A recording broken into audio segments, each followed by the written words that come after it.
If you or anyone around you are affected by the subjects of today's podcast, you can reach out to get help, advice, or support from our charity partners, Women's Aid, at womensaid.org.uk, or the Yorkshire-based organisation IDAS at idas.org.uk. You can also find these links and reach out to us directly via our website, takebackthebeat.co.uk, or email us at takebackthebeattour@gmail.com. That's takebackthebeattour@gmail.com. Take back the beat.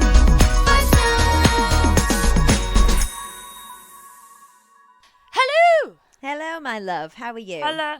Well, firstly, welcome. Oh. It's been a long day, guys. It's been a long day. I'm tired, guys. I'm sorry. Cheers. I'm happy, But but I'm tired, so. we've got to give the people what they want. We And have. that is welcome to Take Back the Beat. Voice notes. No. Oh. Okay, yeah. That was the best one yet. Yeah, That was the nailed best it. one yet. Nailed it. Okay, Now I'll say, how are you? How are you?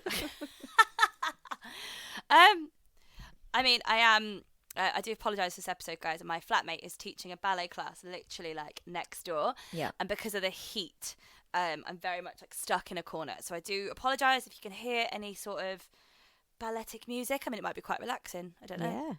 Might I be. mean, I can't hear it, so Well, that's good. I'm hoping no Just one if else she can. starts like screaming at someone to point their toes. I'll be 5, like, 6, "Ah!" 7. Get lower, Brenda. I don't know. Brenda? That's okay. I just want, I don't know. Full disclosure, I have no idea what she does in her ballet classes. So, Farah, on a scale of 1 to a whole jar of Biscoff, how are you feeling?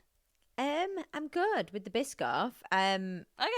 I need a nap for real. Yeah. Fair.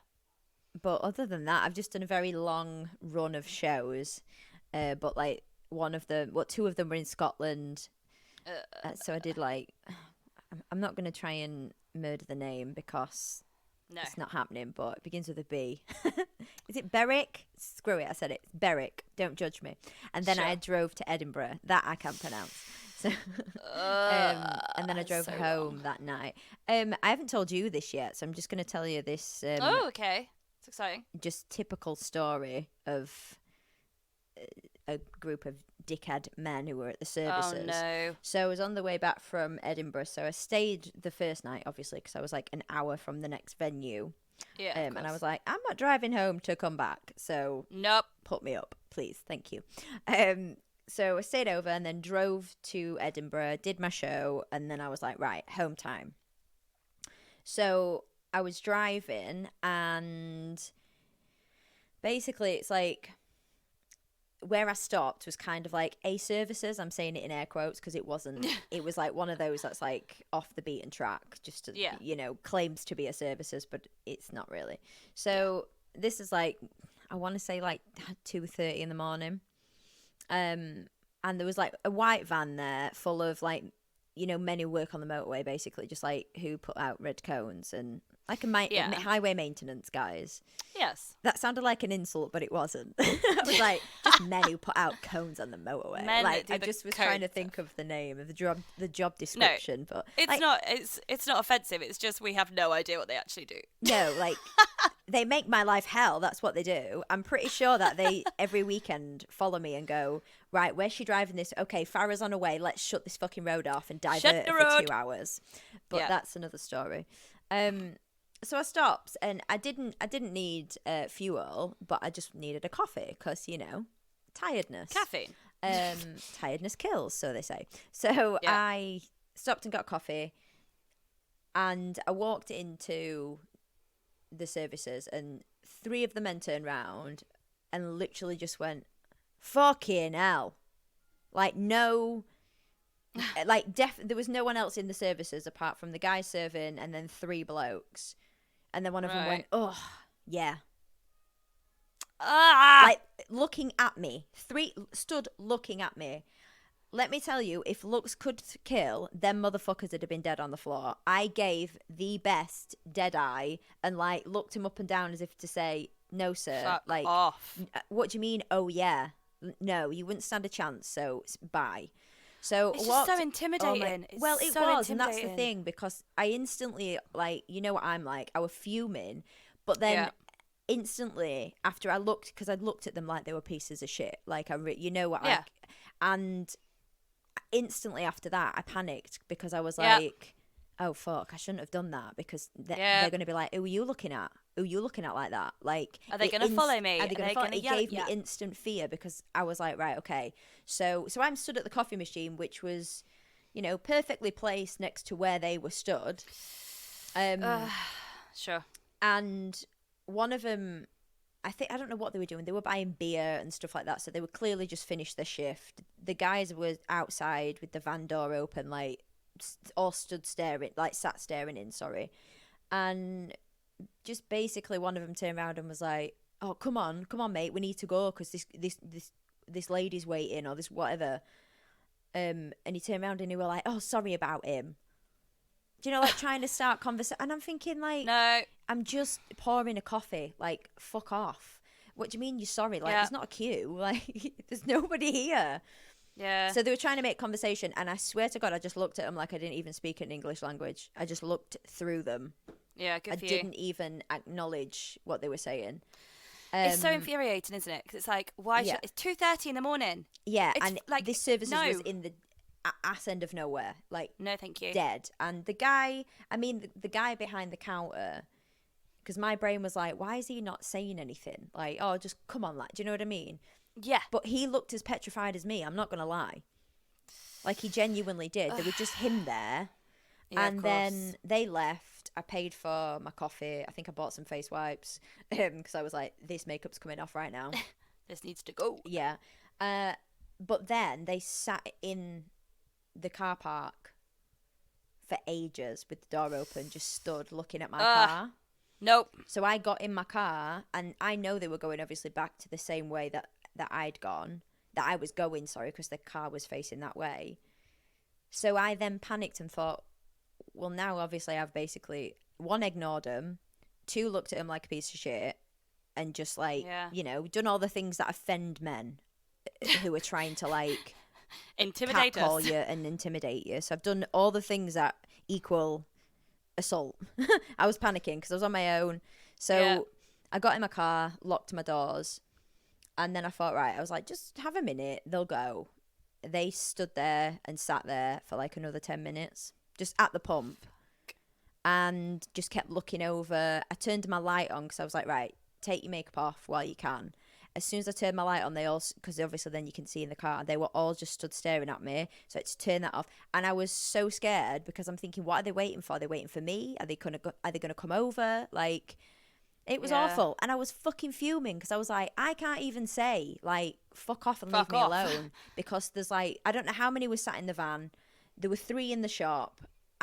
Do you know what I mean? The guy in the shop ain't gonna help me.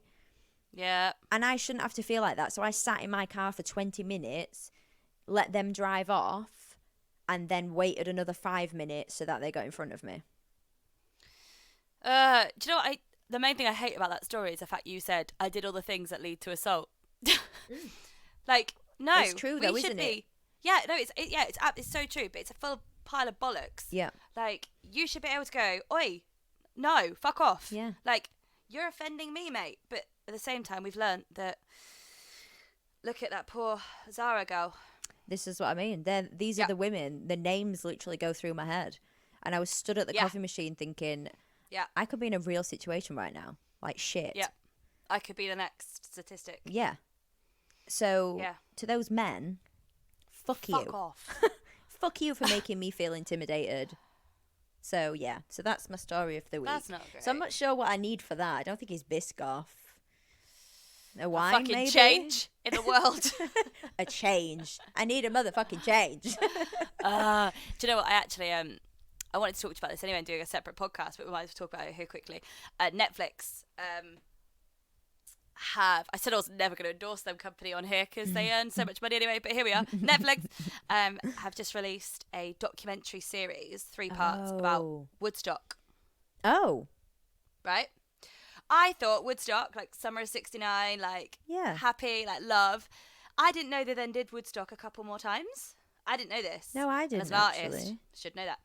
And in 99, Mm. they did Woodstock, and it's the final one. Babe, watch this documentary.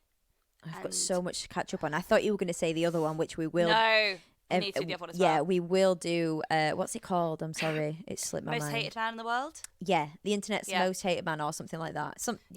Yeah. But no, I need to watch that as well. Yeah, watch. It's literally 3 episodes, and it talks about all the rape and all this sexual abuse that happened at Woodstock in 99. Holy shit. And fucking the lead singer of Korn, the big, heavy rock death metal band, says he is like, it is disgusting that women can't just have fun and live their lives like a man at a festival. And I literally just was like clapping in my bedroom. I was just like, it's weird you say that, because I don't know if I've spoke about it on this podcast before, so forgive me if I have, but there's an artist, a band that me and my dad really like, and it's called Frank Carter and the Rattlesnakes. I saw them at Leeds Fest before Foo Fighters were on in 2019, and I fucking love him. And one of the reasons is because halfway through his show, obviously they have a mosh pit at the front, and halfway through the show, this guy Frank, he's the lead, stands up and he's like, listen, he's like, men, right now, this next song is for the women. He said, so they're going to crowd surf. You're going to fucking keep them safe. You're going to let them enjoy themselves. And you're not going to fucking touch them where they don't want to be touched. So look after them right now. But this next song, women, everyone, go fucking mad. This is for you. And I swear to God, I stood there and I was like, yeah. And all these women were crowd surfing. It was such a moment that I didn't even film it, because I think I was just like, I've never heard anyone do that. But again, he knows what happens, and it is hard. Like I'm not a crowd surfer myself, but if I did, I'd be like thinking that I was going to get touched and stuff like that. Like, well, babe, watch this documentary. There's a moment where these girls are crowd surfing and men are just grabbing their boobs, pulling their bras off, undoing their trousers. What the fuck, man? There is a moment, like, spoiler alert, a woman gets raped in the middle of the festival. Like, it's so fucked up. And literally, the guy, the co-founder of Woodstock, just says, well, it's a population of a small village, and actually 4 rapes in a small village is kind of okay. All right, okay. You just normalise that then, shall we? Literally. Okay, well, that's all right then, as long as it wasn't 5. He said there was many women who voluntarily got their boobs out. as if that's an invitation for rape. Literally, I was getting so angry, but like Aidan watched it before me. Also, why is he talking about it? Exactly, fuck off. But Aidan watched it before me, and he was like, you need to watch it because it's fucking so, like, fascinating. Like, you never heard of this stuff that happened. And he was like, but it's going to wind you up. He was like, because it pissed me off. And then I watched it and was like, I need to talk to Farah about this. It's so true though, isn't it? Like you said, like I think I've seen it on my, not For You page, you know what I mean? That one. But I genuinely thought, oh, it'll be like a music documentary. No. I'll add that to my things to watch. I never would have thought clicking on that it would have been about that. So, because you just hear the good things about it. Well, yeah, literally, I hadn't even seen it. Aidan was like, I've just watched this Woodstock thing. He was like, you need to watch it. And I was like, yeah, like, I know Woodstock. And he was like, no, 99. And I was like, no, 69. And he was like, no, so 99. Like I was like, oh, okay. So yeah, watch it. But yeah. Wow. So sorry that was so long, but I really wanted to tell that story because I haven't actually spoken to you about it because that's horrific. Natalie, you have been Hello. I don't even need to ask you about your jar of Biscoff because where have you been? Paris. I've been oh la la, France. Je m'appelle Natalie. Is that all you could say? Je suis anglais. Je voudrais un croissant. I love how you kept the accent and then you're just like un croissant. Croissant. A-star French GCSE. Thank you so much. Oh wow, look at you. But literally, I was like, I don't remember any French. Like when we were out in France, I was like, I kind of know what that means, but not really. But I don't, yeah. And like you freak out, don't you? Because I was like, we went up to the like Sacré-Cœur and we wanted to walk up it, and I was like, I know that to ask for 2 tickets in GCSE French would be like, je voudrais deux billets. But instead, I freaked out and I literally went up there and can we get 2 tickets, please? And just pure panic. Because like it has been many moons since I did French. I know what you mean, though. You get nervous when you're about to do it. It's like when you used to have to go up and do it in class, and Yeah. she'd make you read stuff out, and But it's like that's how panic. you learn. That's how like when people move to foreign countries, that's how Yeah. they learn the language, is by True. doing it. And I was like, I just can't because I'm just gonna sound awful. Yeah, no, we had a lovely time. Randomly, my parents bought me, like, they put a bit of money towards a city break for me and Aiden for my 30th in lockdown. So they were like, here's money to do something when the world's back Yeah. to normal. And then obviously Aiden got Les Mis, so he's been away. And then one of my best friends got married on Thursday. Oh, So shout out to the I Spies. didn't get married. What do you mean? No, it wasn't. It was a different friend. So Aiden took some holiday from the show to come to the wedding, and they were like, "Well, fuck it, let's go to Paris for the weekend as well. Yeah. We'll tag on my 30th birthday." So yeah, we ate so much cake, unreal. Because France is not great for vegetarians, let alone for vegans. Cheese. Cheese and eggs. Literally, you go to a restaurant and like I am completely stereotyping like the centre of Paris, but it was just you either have a pizza, an omelette, or meat. Yeah. And I was like, I love cake then. So I ate a lot of cake, but no, it was amazing. We're just so exhausted because like just we walked over 50 miles. Wowzers. Yeah, I had my little step thing on. And literally, like, both of us, our feet are fucked, our backs are fucked. Aiden's knees hurting. Oh. And Poor we were, dad. like, looked at I know, bless him. We looked at my phone, it was like 50 miles. And I was like, that would be why. Yeah. So, yeah. Oh, good. Nice little getaway. Yeah. Like, it's one of them holidays where you're like, oh my God, I need a week off to sit by a beach now because I am not relaxed. No. It's not a relaxing holiday. It's like a city break, but you're constantly going. It's like when I went to New York, I went for a week. Yeah. Oh my God, we were the same. No, I've never done so much walking. You just But want then to you see get everything. back, and I'm like, I need to go to a beach. That I was need not to relaxing, but it was sleep. the best time. So Yeah. So that was really nice. Literally got back a few hours ago. I was like, I need a nap and some food. And I think I was still a little bit drunk. So, yeah, it was really lovely. good. There's a heat wave happening again. Oh, And don't I'm not ready for it. Don't. No. But this week, we have a really exciting guest Yes, we do. who, her name is Emma. And she reached out to us on Instagram. I put up a post that was like, we're looking for new guests. If anyone has a story they would like to tell or wants to be involved or whatever, we just want to hear from you.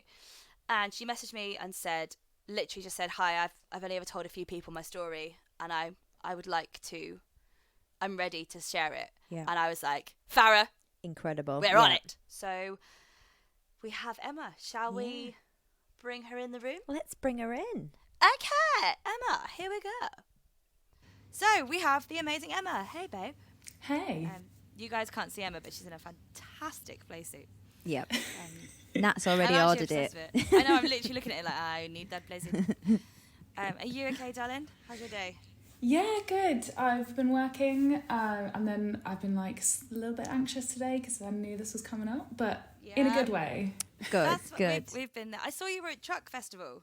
Yeah. Oh my God, it was so much I'm fun. so jealous. How was it? It was really good. It was the first festival I've been to since COVID, and I feel like it was a really nice way to go back in, great. like with something quite small. Nice. And it was so much fun. It just reminded me how much I love live music and being in a field surrounded by people. Yep, I agree. Yeah. Oh, I remember like my first festival back after COVID. It was like, you can come near me. Oh, okay, right. I didn't have to freak out. Okay, this is fine. But it's so great, isn't it? Just having live music back and just Yeah. breathing Yep. back into it. Yes. So Emma actually reached out to us on the old Insta of the gram. Mm-hmm. And yeah, basically, we'd love to hear your story. Tell us whatever you want, and we'll probably harp in with some questions or whatever. But yeah, tell us a bit about you, Emma. Sure. Okay, so I where do I start? I'm sorry. No, it's all good. Take your time. So I work in the music industry. I am like, I think people once they get to know me as quite like outspoken, well, very outspoken, quite opinionated, in a good way, never in a horrible way. And yeah, unfortunately, back in 2019, I became involved with someone who very quickly became very abusive. And I think really I wanted to come and talk to you because I think that a lot of the time, well, for a few reasons really, a lot of the time we hear stories about violence, like physical violence, and the sort of emotional abuse isn't necessarily as covered as kind of widespreadly covered as much. That wasn't a word, widespreadly, but we know what you mean. We know what you mean. It's fine. Yeah, and then also I think because of that whole piece of like it's only a certain type of person that becomes involved with abusers. I think there's a real thing about, but you're a strong woman, you're this, you're that. How did you get yourself in that situation? Oh, yeah. Yeah. So, yeah, I guess maybe I will just start at the beginning. That's probably a good place to go. Absolutely. If it was good for Julie Andrews, it's absolutely fine for us. You know? So, yeah, I met this guy on a dating app about 6 months after my like first long-term relationship ended. I was with this guy for 6 years, and then it was, and like I basically thought I was going to get married to this guy. You know how you do when you're young. So the only reason I say that is because I think like I was in a more vulnerable position than very much than I am now. Not that it excuses his behavior obviously, or like it, you know, anyway. So yeah, and I met him and it was just like super intense really, really quickly. He told me he loved me after 3 days. Whoa. Yeah, it was like the love bombing was intense. Wow, It was constant texting. Like honestly, when I say constant, literally like the only time we wouldn't be texting is when we were sleeping. Because I don't know, I think I'm quite a chatty person. I don't mind that so much. Like it wasn't too much for me. And then it was like a lovely whirlwind romance for about a month. Well, what I thought was a whirlwind romance. And then basically it went to shit. Right. And like honestly, so many things happened and I literally don't even know where to start. So I think he just completely latched on to all of my insecurities. So he started, there was like maybe like 2 or 3 pillars of the things that he found that got me.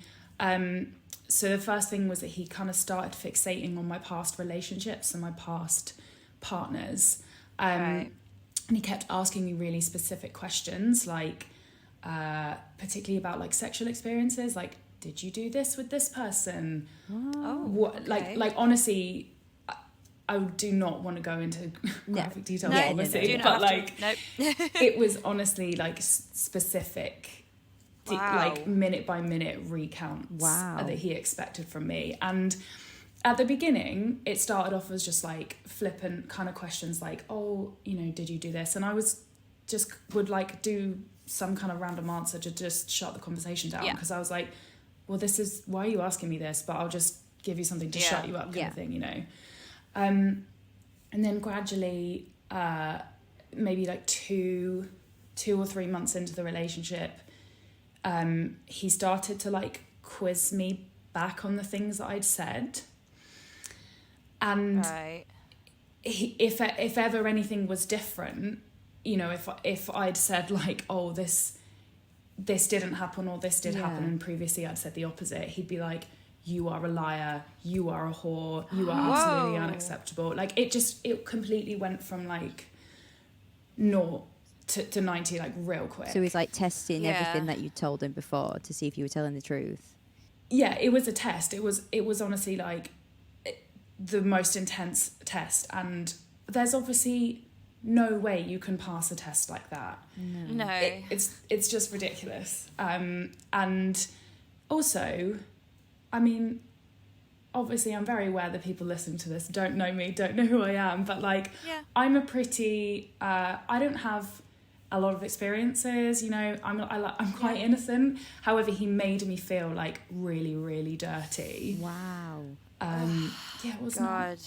not fun. And I remember like the worst incident of this probably, which is kind of a little bit funny to me now because it's just so ridiculous, was we took a trip abroad, just to a European city, and we were in a bar. It was Valentine's Day. We were in a bar, drinking loads, and then I made like a jokey comment about how like a couple of my school friends who I'm still friends with now, they'd all kind of like fancied each other at one point. You know how you do when you're like School life. teenagers, Absolutely, yeah, right? Yeah. Hormones. Yeah, Crush on everyone. very normal stuff. Yeah. Yes. And I made a jokey comment about how I used to have a crush on my best friend's now boyfriend. They weren't together at the time, in like year 7. So what, you're like 11? And Yeah. I mean, yeah. But you fancy weird people then. I fancied like Draco Malfoy from Harry Potter. right? Draco, Yeah. That's okay. I mean, yeah, I'm sure he'd love that being considered in the same category as Draco Malfoy. But it's young. It's It young. is. It Yeah. doesn't mean anything at all. It doesn't mean anything, yeah. So like and it's also a joke in our friendship group now, like him and my best friend are still together and they've been together for like 11 years. At this point, when I was having this conversation with my abusive ex, they'd been together for like 8 years. So it was not, Oh, wow. it wasn't even like I'm gonna go and steal my best friend's boyfriend kind of situation. It was honestly just such a silly thing. But anyway, basically, he absolutely lost his mind. He just completely flipped in the middle of this bar. So I was like, right, okay, let's leave. Let's just go back to the place we were staying and talk this through because I don't want to do this in a public place. Yeah. So I went to the loo, came back, and he was gone. And I was like, okay, where's he gone? And I asked the bar staff, I was like, did he go to the toilet or did he leave? And they were like, yeah, no, he just stormed out. And I was like, okay. Oh, God. Yeah, so at this point, it's like 1 a.m. I'm in a city that I have I've never been to before, and I had 1% battery on my phone, and I didn't have any keys to the Airbnb. Yeah. Yeah, and so I was just wandering around for ages, like crying my eyes out. I mean, I'd been drinking a lot as well, so I didn't really know what was going on. But still, I was that's a like, scary this is how I die. situation to be in. Yeah. It's Yeah, not that's good. terrifying. Yeah, it wasn't a good time. And then eventually I just went back to the bar because I was like, well, maybe he'll just come back here. And I found him, I saw him like hiding down an alleyway, like right outside the bar. What? Yeah, and he was on the phone to his best friend, telling his best friend how much of a piece of shit I was. Oh, God. Yeah. Right. Okay. Yeah. And then eventually we went back to where we were staying.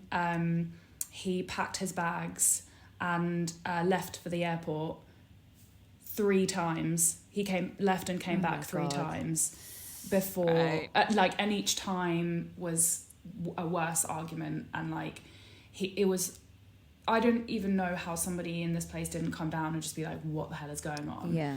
Because it was so loud. And then the last time he came back, he just came back and passed out on the floor. Oh, God. Yeah. Wow. And then woke up the next day, bought me flowers. We went to the zoo, and it was just like nothing had ever happened, and Yeah. he was an angel. Oh, God bless Wow. you. Wow. That must have been so scary, especially like in a foreign country. You have no idea what's going on. Yeah, it wasn't. Yeah, I don't know, it was Did he horrible. say anything the next day, like, I'm sorry, or did he just buy you flowers and kind of go, let's go to the zoo and forget about it, we were drunk type thing, Well, just like brush it off? in his mind, he never did anything wrong, so there was never anything to apologise for. Right. So it was never, I never got the apologies of like, oh, I'm really sorry, like, I'll never do that again. It was me who was apologising. I was like, I'm so sorry, like, it was just a joke, I didn't mean it, I'm sorry that, like, I told you that, I shouldn't have said anything, blah, blah, blah. And, like, it was me who was the one that was at fault. Right. And this just sort of kept happening. It was one thing, and then, you know, like, maybe 2 or 3 days of loveliness. And it was, and I think the problem was that when it was lovely, it was wonderful. Yeah, that's usually the case, isn't it? Yeah, and so that made he was honestly just like the highs were wonderful, and then the lows were just like absolutely the worst nights of my life. This is the thing, isn't it? When people say, like, I never understand why girls stay, and you're like, well, it's not, the reason they stay isn't like because they love this drama, and like there's the good parts that you start to go, well, if actually that high is really worth the low, or actually I'm only worth this much happiness. And it's a learning thing, isn't it? You learn that actually that's how it works, and I'll have this shit day, but then we'll have an amazing day. Yeah. And like you said, it got to a point where he made you think that it was you in the wrong. So then over time it kind of makes you go, oh, it is me, maybe this is all I deserve. That's the sort of that's the dangerous side that it gets to, and that's why we stay. That's why that happens, isn't it? Yeah, 100%. Yeah, so then, and then there's one, well, there's loads of other things, but there's another thing, like, related to this, like, past partners thing, but was the point for me where I was like, this has to stop. He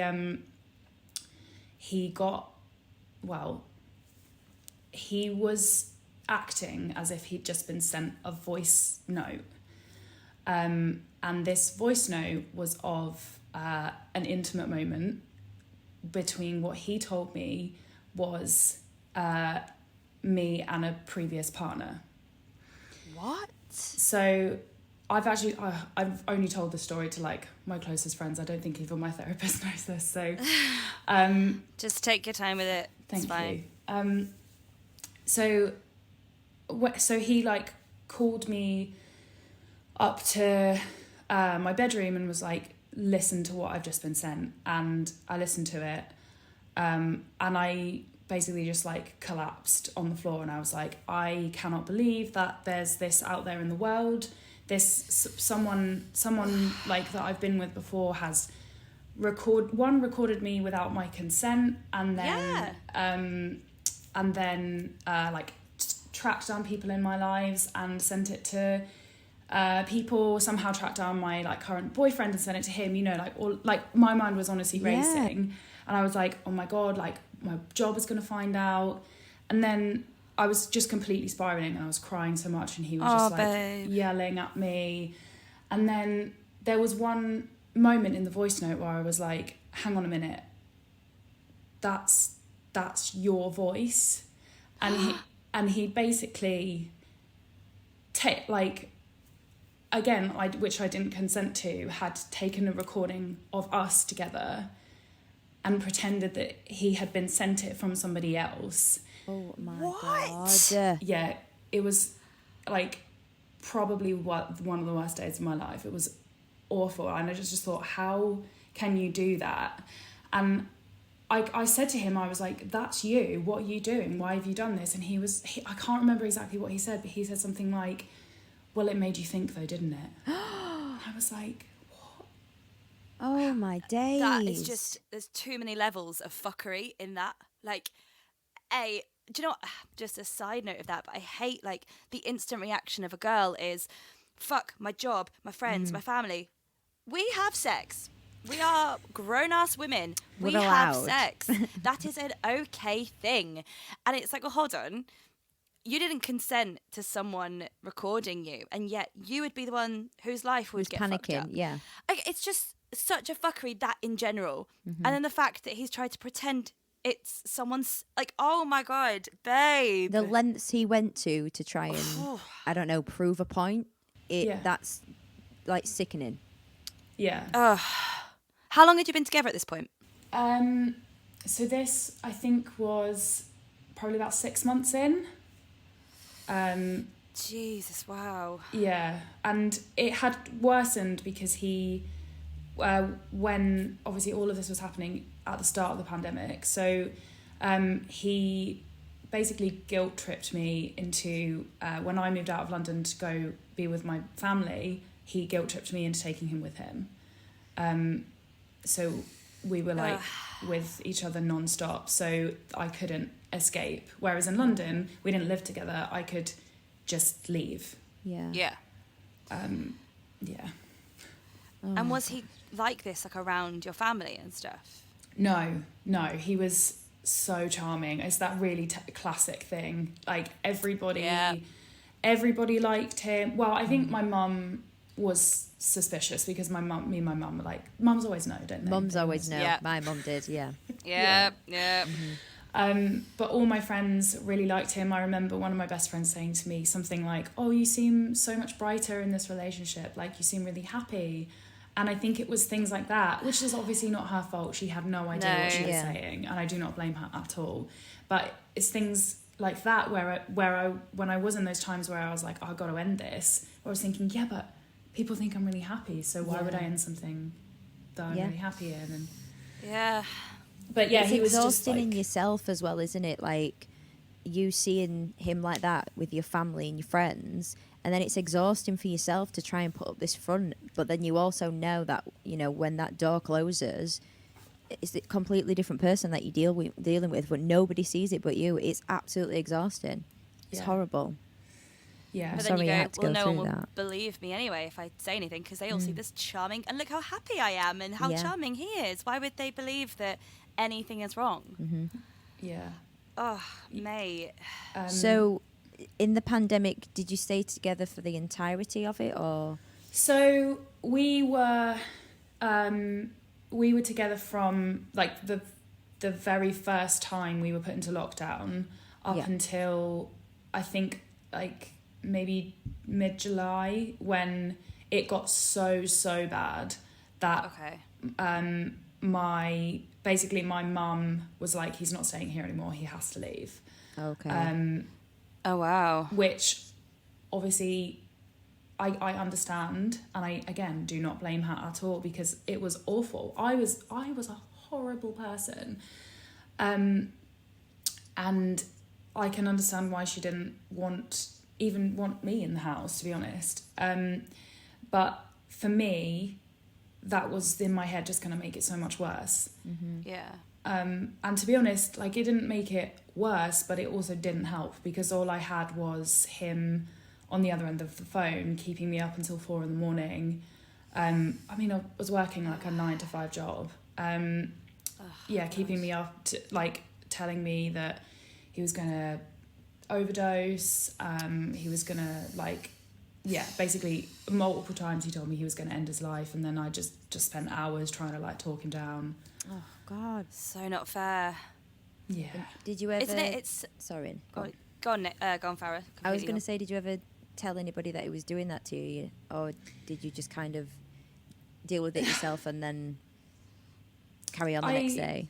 Yeah, I don't think I did at the time, like in the moment, because I think I knew that if I told someone, they would be like, Emma, you have to get out of that. But then from my point of view, I was like, well, if I get out of it, I'm gonna have blood on my hands. Yeah. And that will be on your conscience. Like, Yeah. I was going to say, it's such a weird correlation. Obviously, we've been doing this for a few weeks and talking to so many incredible women like yourself. And there is so many similar traits. And it's the thing of, everyone says, I was such a bitch, or I was such a horrible person to be around. And it's like, I'd love to know the brain, how it works, because obviously we do it as a coping mechanism, and it's like a thing. Like, both me and Farah said it on our episodes. We were like, oh my God, I was an absolute dick. Like, I lost everyone I loved and was friends with because I wouldn't blame them. And it's like you've just said, and it's like, well, why are we sabotaging ourselves because of what they're doing to us? Mm-hmm. Like, why do we do that?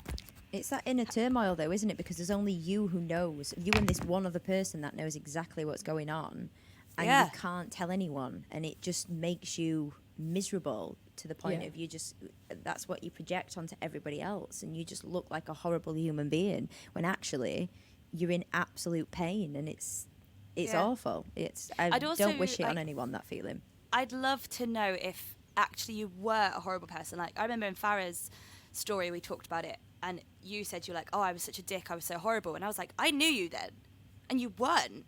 But is that just your self-esteem telling you that you are a horrible person, that you are not very nice? And actually, you're not doing anything wrong, you're just hating and self-loathing. Yeah, it's true, maybe. I think for me personally, I don't think I was like a horrible person, but I think I was a terrible friend and a terrible like family member. Yeah. Like I just pushed everybody away because it gets to the point where there's too much to explain to them. Yeah. Unless you sit them down and be like, literally tell them the story from start to finish, you can't explain it. So then it's just like, okay, well, I'm not going to tell you anything and I'm going to completely shut you out. Yeah. Yeah. And so how did it all kind of come to an end with everything? It didn't for a long time. So Yeah. The beginning of the end for me was actually quite early on in lockdown. It was the beginning of April, I think. So we'd not even been locked down for very long. And I remember seeing an Instagram story about the rise of domestic abuse in the lockdowns. Yeah. And I remember reading some of the things, and I remember there was a slide about emotional abuse and some of the like key traits, and I was like, oh, this is sounding really familiar. And there was a Women's Aid, like a call to action to the Women's Aid website. So when I really hate calling him my boyfriend because it's such a non-label that doesn't apply, but like when my abuser was on a work call, I sat there and I typed out this email to the Women's Aid email address, like, this is what's happening. Is this abuse? Am I going insane? Am I a piece of shit? Am I a horrible person like he says I am? And I remember the reply, I waited a couple of days for the reply, obviously. And I got the reply back, and it was just like a complete shock to me. They just said, what you're experiencing is abuse, would 100% be considered domestic abuse. And I was like, no, not me. This isn't me. Now I'm just one of those statistics that they're talking about. But it took me an awful long time to leave from that point. I knew I had to leave in April, but I didn't properly walk away until August bank holiday weekend. So it was a long time of trying to get away, because I was just hit every time. I was hit with, well, you don't know how good you've got it. Oh, I'm gonna kill myself. And he started saying like, we didn't exactly move in the same circles work-wise, but he knew some people that I could potentially also know. It was sort of like vaguely related, and he started saying, you know, like, I'll tarnish your reputation, basically. And I'm a very career-driven person, so that for me was like, okay, well, I guess this is my life now. Of course, yeah. But the thing is, as you left, you did it, and that is honestly one of the hardest things to do, because then that's when obviously as well your recovery starts. But leaving is one of the hardest things that I've ever done, because again, it took me a long time. I knew I had to, but it's just back and forth. It unfortunately doesn't happen overnight, but the strength it takes to do that is incredible. So you should be proud of yourself. It's such a hard pill to swallow, to go from is this a normal relationship to someone actually going to you in black and white in an email. It's not. No, this is abuse. Yeah. And like you said, you go, no, it's not. Like that's what you see on TV. That's not what happens. To me. And I remember seeing something in the email, and I actually like copied and pasted it because I wanted to read it out, because it's just like so accurate. It said, it's very common for abusers to manipulate us into disclosing sensitive information and then using this against us in order to belittle, shame, control, or manipulate us. I was like, well, that's exactly what it's done for the last however many months. Wow. Oh my gosh. Eventually obviously got out of it, and now have spent the last 2 years, because it's coming up to 2 years since the end of the relationship, just trying to heal from it all. And he also just completely obliterated any self-esteem I ever had. Like, I've always struggled, I think as a lot of women do, always struggled with body image, and particularly I think of our generation, with all the kind of TV shows we grew up with. But yeah, so he would just he knew that I was insecure about it, and he would build me up and tell me I was beautiful and amazing. And then this sounds really weird, but he would like force feed me. Not maybe that's not the right phrase, but he would just he knew that I had troubled with had issues with disordered eating. So he would be like, just eat what you want, babe. You know, like, you're beautiful, it doesn't matter how you look. Just like, free yourself. And I obviously thought that was amazing at the time. And that in itself, there's nothing wrong with. But I was piling on weight. And then he said one night, I'm going to fatten you up so that no one else wants you. Oh, wow. Which is horrible on so many levels. Like, that's so fat phobic, it's ridiculous. And but I mean, it's But if he knew you had an ED, he knew what he was saying to you and what that would do to you. So again, it's just using all your insecurities. Yeah. Wow, what a monster. Jeez. Fuck. Yeah.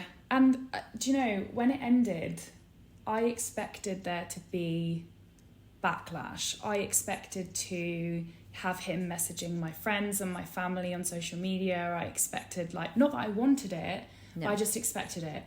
And there was nothing.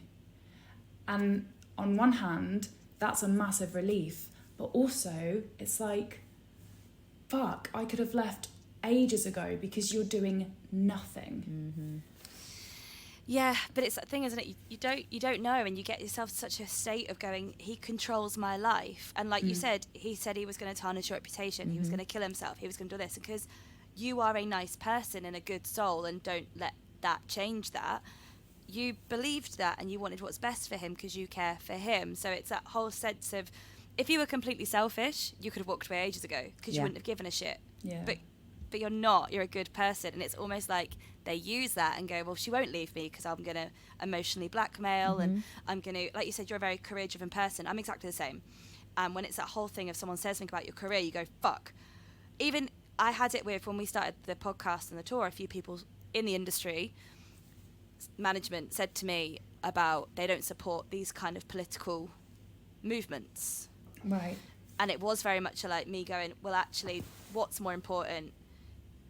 Trying to make a change, trying to help people, or going forward in my career? Like, what do you do? And then I actually had a frank conversation with my mum, who goes, would you want to be moved forward in your career with people who don't support women's rights? That's such a good point. Mm-hmm. Yes. So it is that whole thing of like, actually, you're just you're a lovely person, and you have a kind soul and a good heart. So yes, hindsight is a beautiful thing, and you can look back and go, I should have left months ago.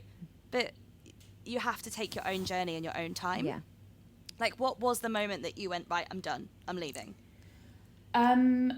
So this is, I kind of hate telling this bit of the story because I feel like it makes me sound really weak, but basically one of my closest friends,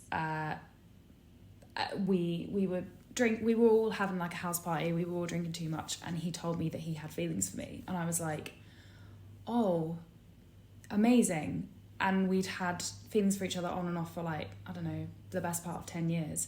And I kind of realised like there was someone really lovely waiting for me, basically. And I think that was the final push that I needed, which is, I mean, we're not together anymore, but we're still friends, and I'm really grateful.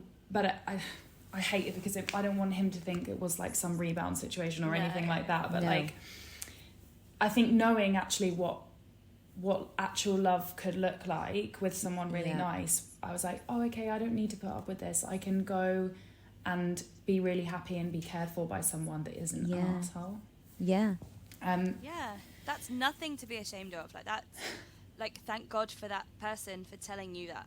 Yeah. Like that's Yeah. like a little angel sent to you to go, something In that clicks in your brain. moment, yeah. Yeah. And then I just sent him a text one day and I said, this is like, enough is enough, this is done, and I blocked him, and that was it. Wow, Good for you. Yeah, good. Thank you. Yeah, and it is amazing that you've had nothing, like no repercussions from it. That is an amazing and really successful leaving story. Yeah. Like, that's great. I guess so, yeah. Yeah. So and, like, moving forward with you, how did you kind of piece everything back together with your life and start healing? Well, I think it took me a really long time to actually sober up to everything that had happened. Yeah, of course. I didn't start seeing a therapist until I don't know how long, like quite a long time after the breakup.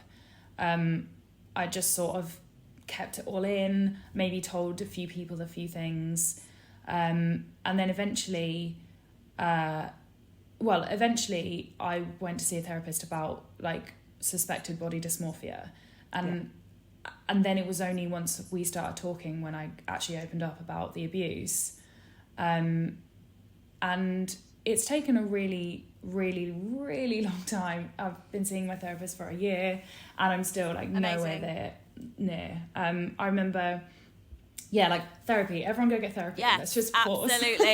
Absolutely. When I'm queen, that is the one thing that will be mandatory to everyone. 100%. When I'm queen. When I'm queen. It's true. But it was really difficult. I remember walking around streets in London when I go into the office, and I was like suddenly turned a corner and then had a memory, like I was triggered by something, or I heard a song, like I couldn't listen, not that I'm a fan anyway, but like I couldn't listen to anything by The Cure because he was obsessed with Robert Smith, and it slowly you sort of desensitize kind of to those triggers. The more, I guess maybe it's a little bit like exposure therapy, you just kind of expose yourself to them, and then you slowly start to realize it's not those things that are going to damage you. So I don't really know in terms of like piecing myself back together. I think I'm still doing it. I'm massively still doing it, and I think that talking about it to people obviously helps, and also I'm not just saying this, but listening to the stories that you've been telling as well has been incredibly helpful, because it just makes you realise that you're not alone and that there's so many other people that go through this. And which is great and horrific at the same time. Like it's our producer said it the other week. He was like, "Oh my God, you've had so many, like I think we're in like number 30 or some sort now of episodes." He was like, "That's horrific," and we were like, "Yeah." We were like, "Thank you." It's weird. But also, it's building that community as well, isn't it, of people who we can all reach out to each other, and this is exactly what we intended from it, and we feel like we just got this growing family of people who have all got each other's backs, and now you're a part of it.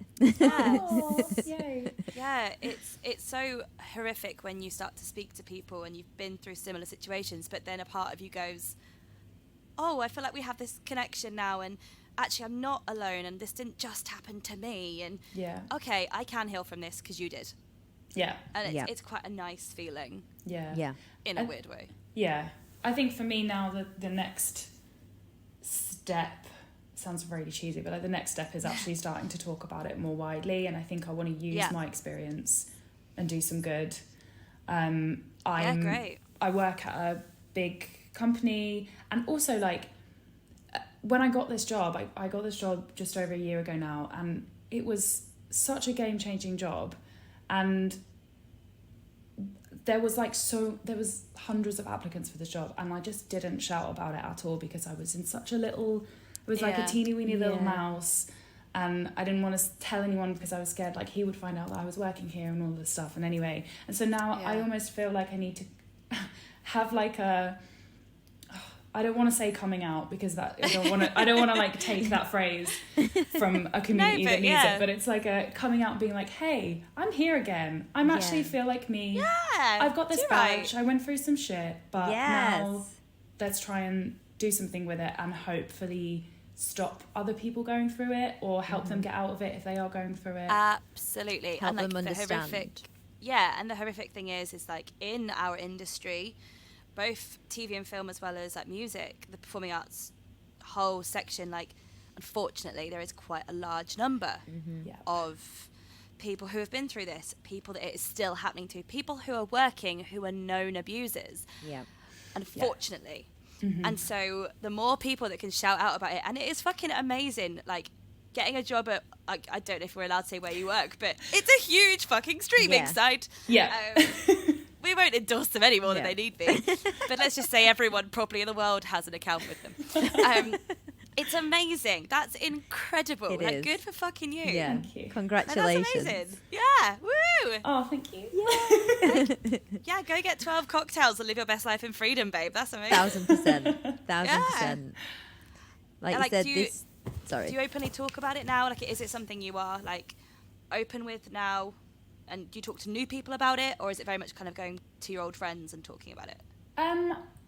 A bit of both. So sometimes new people. I actually, through work, we have they're like community groups, and I co-lead the mental health group.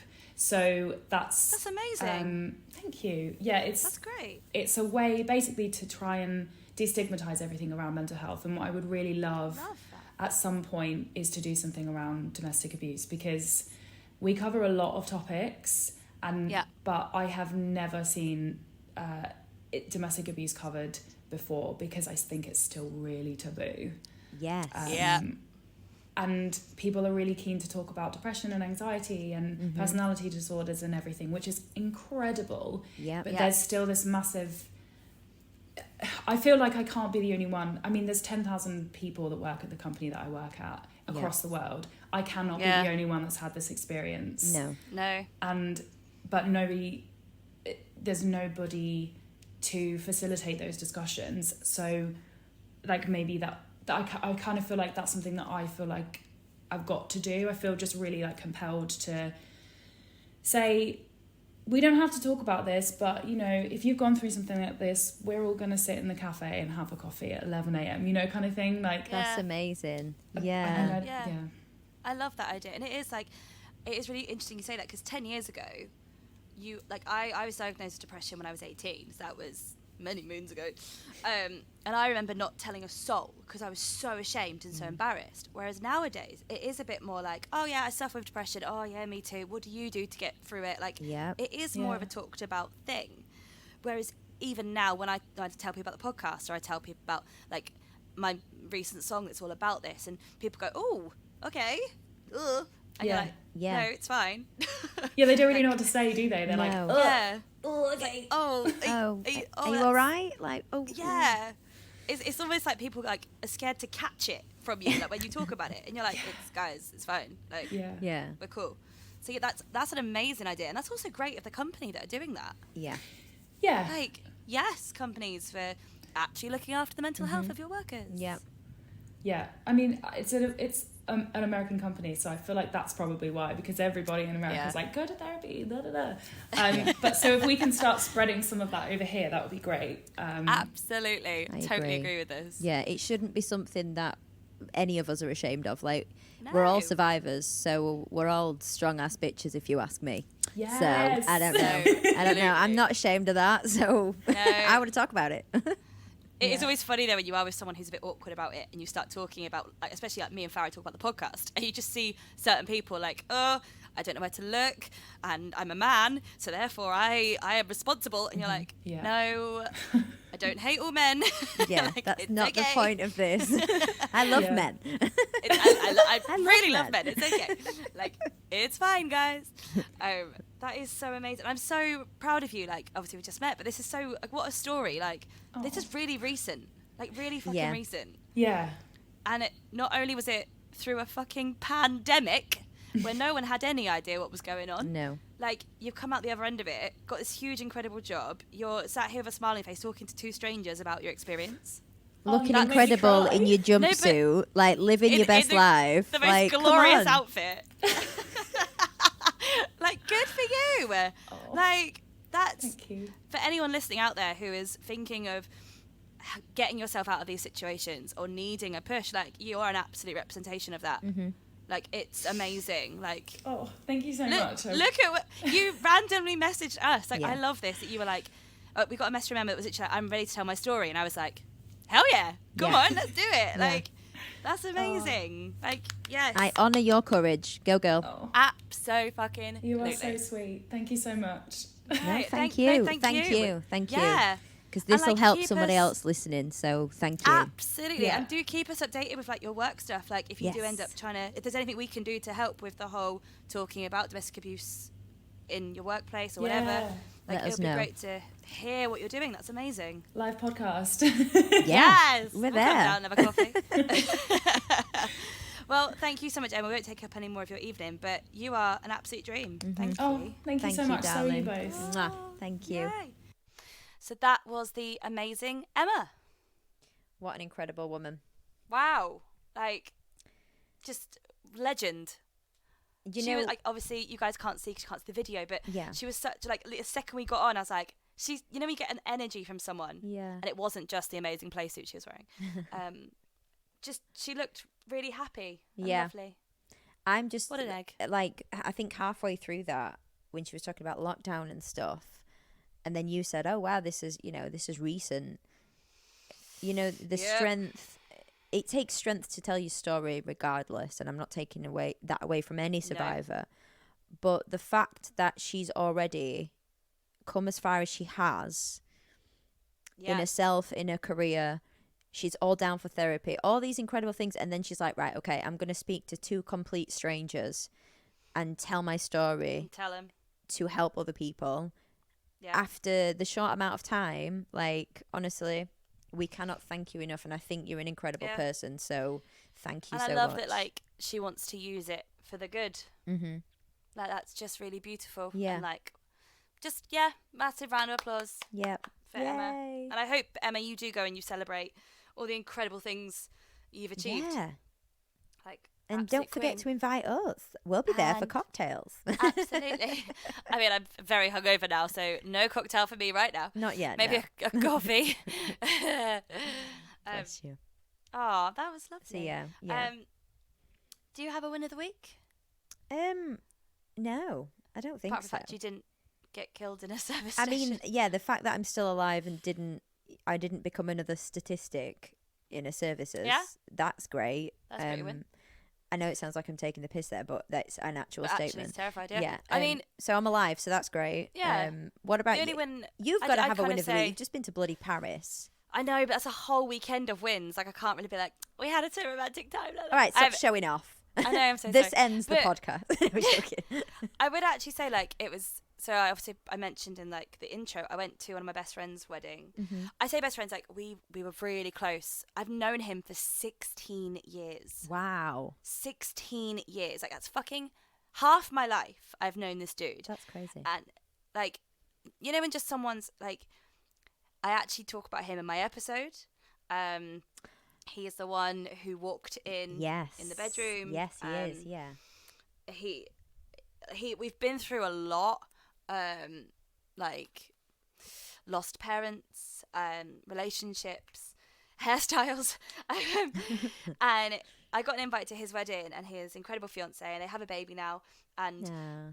I must admit, I was really anxious to go Mm. because not that we've lost contact or anything, but we're not as close as we used to be. And like, obviously people grow up and drift apart, and like we don't all live in the same neighborhood anymore and go out every Friday night, and like life has moved on. And like, he has different friends now, and so do I, but like we still have like the same kind of group of friends.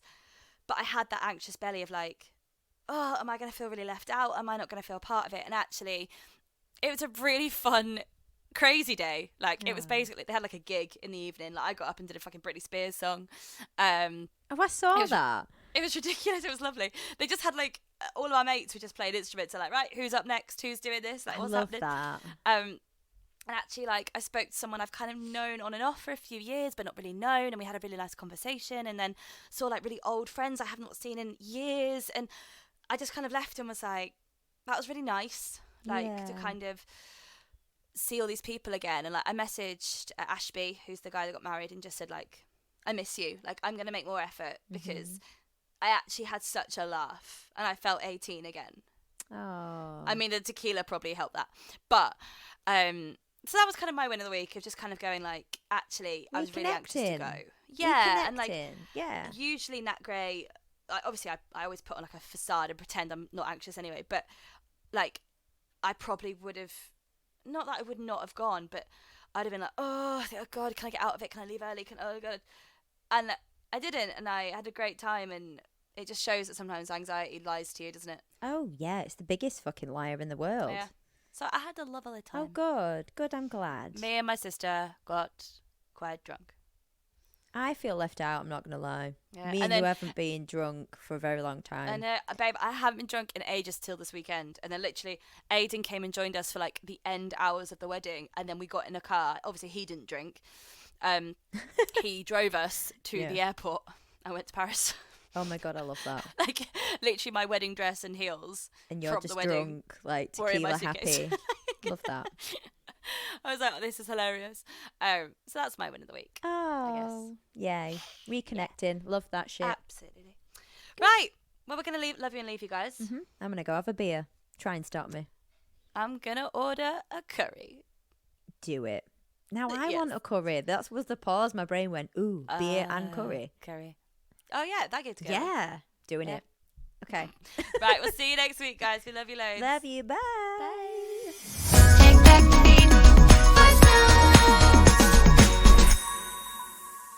We do apologise if anyone was triggered by any of the dialogue we used today. We are still learning and we are only just beginning to talk about our own experiences. We're aware that trigger warnings are completely different for everybody, so please bear with us. We love you all. We also want to hear your experiences. If there's anything you'd like to share with us, any stories, anything you are happy to discuss on this podcast, you can stay anonymous if you would like. Please send us an email at takebackthebeattour@gmail.com. That's takebackthebeattour@gmail.com. You can also find us on social media at Take Back the Beat. Thanks, guys. We love you all.